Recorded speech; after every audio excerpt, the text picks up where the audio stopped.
Well, good morning, everybody, and it is officially 2025. I hope your new year has gotten off to a resoundingly good start, as mine certainly has. It's good to turn a page and move forward and think about all that is going to unfold as we proceed through this new year together. I'm so glad you're going to be taking this journey with me. I rely on your help and support and encouragement throughout the path that I meander during the year. Some of it is purposeful, some of it is not always purposeful. Sometimes I just sort of meander around. And that's not necessarily bad because sometimes we need to clear our head from time to time as we progress. As I mentioned to you when we last spoke at the end of 2024, I was looking forward to spending New Year's Day reviewing all the comments that I had added to my jar. About good things that happened each day of the year 2024. And I'm really glad I did that. I'll just share a little personal information with you because if any of you read Molly Camp's post in our Empower in the Empowering website, you notice that one of the things Molly mentioned is that stuff happens, and all of us have stuff, and all of us need to accept that. My year last year began with profound grief. It ended this year with profound grief. I lost dear, precious family members in January of last year and December of this year. And yet, I will say to you that it was a wonderful, wonderful year. Uh, and I'm so glad I had that jar with me to reflect because the family members I lost were actually in a lot of the comments that I ended up jotting down. And it's wonderful to be able, while we miss not being able to directly, physically love them anymore, we can remember all the love we shared and continue to have for each other. So that was sort of a real eye opener to me that love goes on no matter what. And I think that's something we all need to remember and cherish. And another thing that I think that we really need to spend time doing is sometimes simply relaxing and letting go of everything and clearing our hearts, our minds, even our bodies get tired and need to rest sometimes. And to relax and contemplate where we are in our life journey and what we hope our life journey will continue to be. And that's the thought I wanted to share with you as I begin my new year. This period of time, this period from December 31st until today, which is January 6th, I have spent reflecting, reviewing, rejoicing in order to begin whatever progress I want to make uh, in this coming year. And do I have plans for that? Of course. Will they all come to fruition as I envision them? Probably not. They'll get modified. Some of them may even get derailed. Some of them may have been great plans, but in the implementation, they didn't work out as envisioned. And so, with that in mind, I'm going to have to make adjustments, and that's just part of life. And I think sometimes those of us who like to set resolutions, we want to carve them in stone on a wall, and we mark our success. By whether or not we fill them as written on the wall, when in fact you can have many degrees and layers and iterations of the success you first envisioned because things happen, life changes. Sometimes, uh, on the flip of a coin, uh, you know, you were never anticipating what might have come to be, but there it is, and now you have to deal. And again, that's part of living a life. And that's the reason why support is so important as we go through changes to our changes that were not anticipated and find the joy in living each day.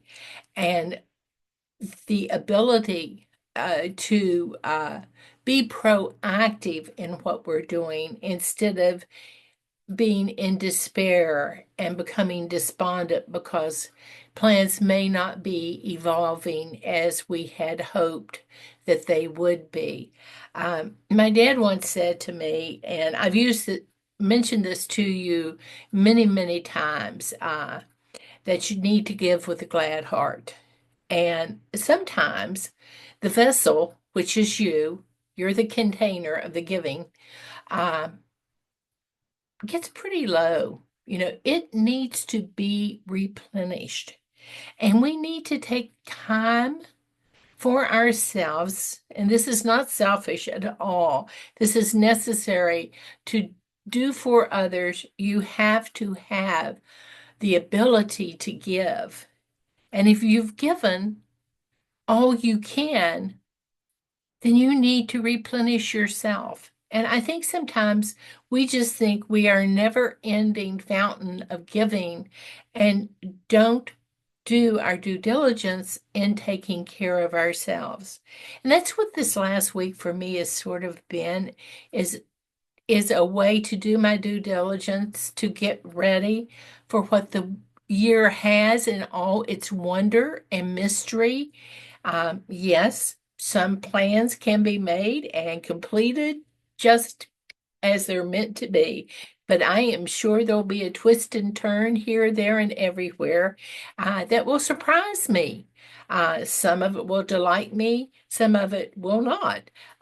And whatever it is my challenge to deal with whatever lies before us.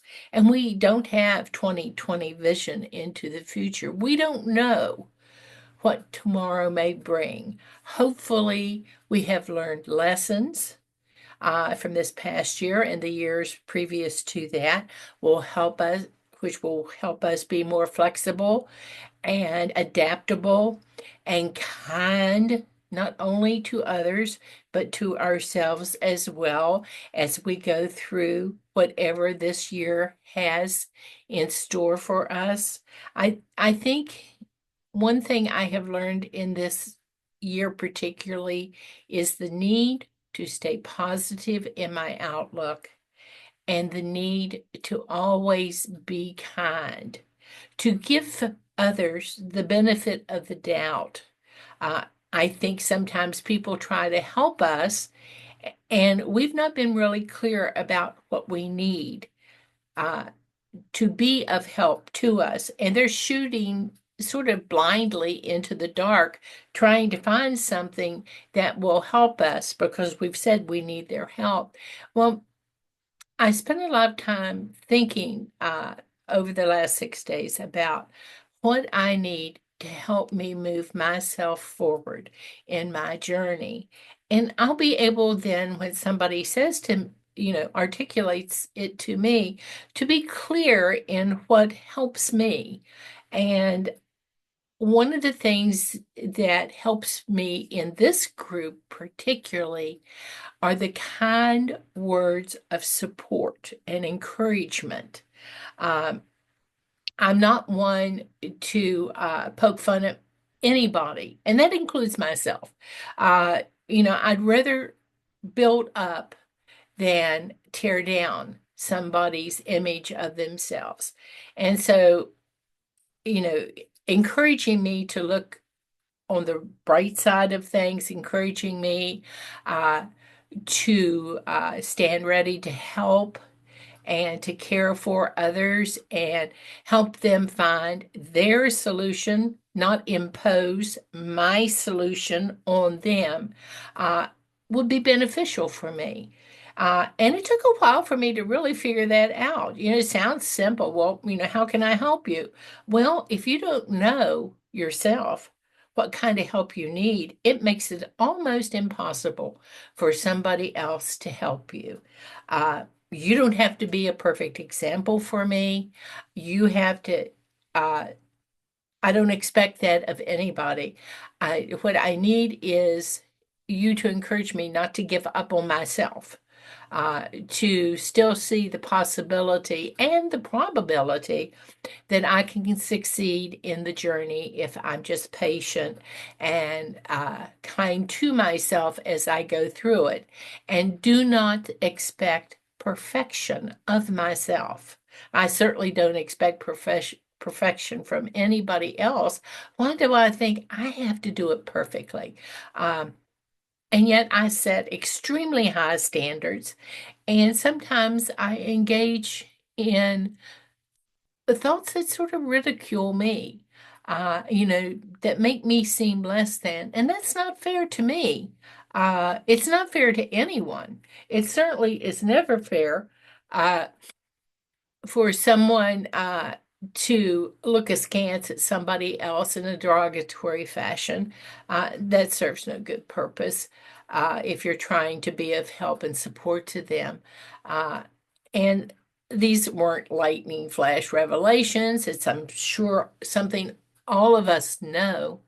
Uh, but sometimes we need to remind ourselves in the journey that it is a process. It is not a straight line. It is not going to be done perfectly. It requires patience to progress. Uh, it is a process, a learning process. Uh, Protesting against what we may seem as injustices or unfairnesses uh, doesn't always serve our best interest. Instead, I need to overcome those types of roadblocks where other people would focus on what I'm doing wrong rather than help me do the right things more often and persist in going in that direction. Um, you can point out to anybody what they did wrong, but can you help them learn to do it right? I'm thinking about when my kids were learning to ride bikes. Well, yeah, they knew they didn't have the balance down perfectly. Yeah, they knew they fell off the bike. But what good did that serve to just point out that shortcoming? They needed somebody who would run along beside them, gently touch the bike, encourage them until they had their own balance, because they had to achieve their balance. Nobody could do it for them, and they were riding on their own. I think that's what I'm looking for this year in terms of, can I give that to you? How can I give that to you? How can I help you find your success as you define your success? So that's my mission and my challenge for this year, not just for helping others, but for helping myself too, uh, to figure out what is needed to be beneficial and helpful, and to make sure that I always take the time to refill my vessel of giving, uh, replenish it often, check it to see if it's running a little bit low, so that I will be a better friend and supporter uh, in life, not just within our wonderful group here, but in life. So that's my mission for this year. I don't know if you've found your mission for this year, but I'm excited to see how it goes. And I think I'm pretty much full up to the top and overflowing today. It's a really happy day in the neighborhood. Let's make this year the best one ever. Talk to you later. Bye for now.